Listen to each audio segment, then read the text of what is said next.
So I know that there are a lot of people out there that are obsessed with the brand Maison Francis Kurkdjian. Here is a brand new fragrance, just came out this year. It's called Aqua Cologne Forte. This is one that I have been anticipating. My friend Chris from the channel Casual Fragrances was kind enough to give me a sample of it. I'm looking forward to giving you my first impressions on this fragrance, so make sure to stay tuned.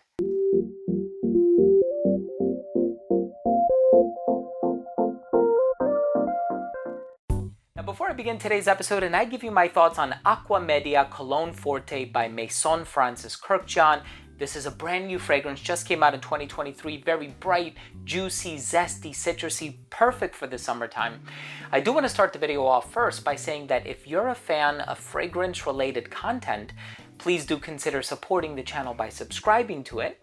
Hit the bell icon so you could be notified whenever I do upload future videos to the channel. And of course, give this video a thumbs up if you enjoyed it, or if you took something of value from today's video. It would really mean a lot to me. So, looking at the note breakdown, this sounds like a very, very interesting fragrance. A lot of citrus. You have the verbena in the opening, a little bit of bergamot, but you also have some peculiar notes in here. You have fennel, which can kind of be sweet and licoricey with a bit of an herbal and aromatic presence.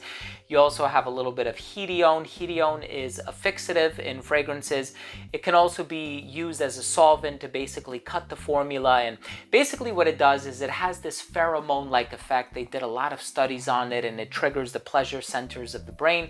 And then you also have musk, and it's a very fresh, clean, musky, attractive sort of a fragrance. So let's go ahead and smell it. And I gotta be honest, this is not a true first impression, because as soon as the package arrived, I ripped it open and I tried everything that was in it. And of course, this is one of the things that was in it.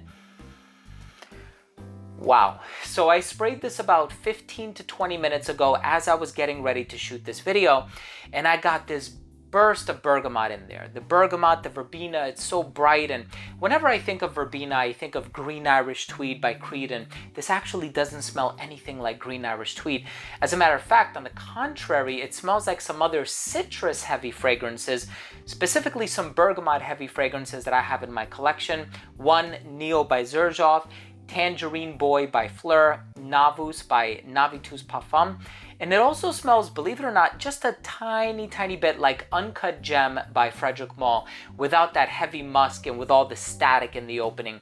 It has that very bright, juicy, zesty citrus in the opening. And really, what I get more than anything is that bergamot. I know if you look online on some online fragrance forums, the most concentrated note is the verbena, but I actually get more bergamot than verbena, because I personally think verbena has a very idiosyncratic smell, one that is very easy to notice, very easy to pick up on in certain fragrances, especially if you have experience with fragrances like Creed's Green Irish Tweed. But anyway, so it has that verbena in the opening, and then as it starts to dry down, I actually get an ingredient from the base, which is the matcha. So this is in many ways a tea-based fragrance, and online it's been getting compared to a lot of other tea-based fragrances, but there's a lot of other green tea types of fragrances like Eau Parfumée Au Thé Vert by Bulgari. This smells nothing like it, right? So I feel like it's so much more about the citrus and those bright, zesty ingredients than it is actually about the tea that's residing in the dry down. Is it there? Yes. Can you smell it? Yes. If you are a tea lover, would I say, hey, this is definitely the fragrance you should go out there and try? Not necessarily. I have to be honest with you. There's plenty of fragrances from the brand Floraiku that I would personally recommend as a tea-based holy grail before I recommend this one. But if you like the note of tea, but you're looking for a citrus dominant fragrance, you're looking for something that's on the brighter, zestier, more citrusy side of things, perhaps you're just looking for a fantastic summertime fragrance, this is definitely one to check out. I'm gonna be honest with you, since I heard about this fragrance's release, I said, I gotta go out there and try it for myself. And thankfully, because of my friend Chris, I've had the opportunity to try it. But more importantly, now I've kind of made up my mind, I'm gonna buy this one, right? I love this fragrance so much. I think it has so much promise. It has so much to offer.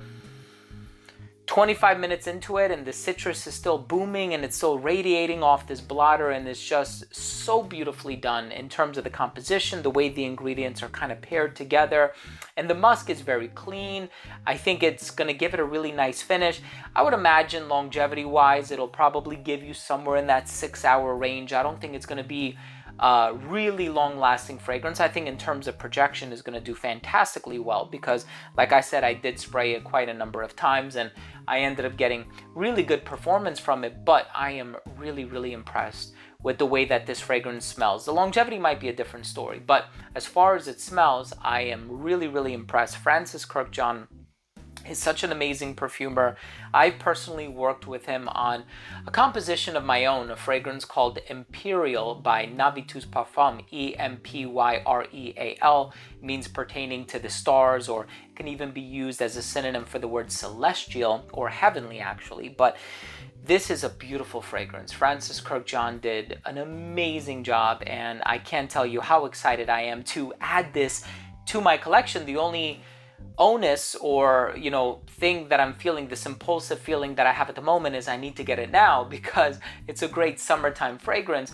I do personally feel like if you have Xerjoff's Neo, you might consider this to be a little bit redundant, but it's all subjective. It definitely does its own thing. It's so zesty. It's a little bit orangey in the opening as well, and I really do enjoy that. And I pick up on that. It's just a very beautifully composed fragrance. And, now I know I'm going to be adding it to my collection because this is definitely within my wheelhouse of the types of fragrances that I love. But listen, I'm curious to hear from you. Drop your comments below. Do you have any favorites from the brand Maison Francis Kurkdjian? I have everything from Absolute pour le soir, and I love fragrances like Cologne pour le matin and Grand Soir, and there's just Aqua Universalis Forte is another one that I purchased. There's so many from the brand that I truly love, and of course, how can anybody forget Baccarat Rouge 540, the original or the X-Ray. In any case, thank you for watching. I hope you enjoyed this video. If you did, please do consider supporting the channel by subscribing to it. Hit the bell and give this video a thumbs up for the YouTube algorithm. Love you guys. We'll see you tomorrow. Bye.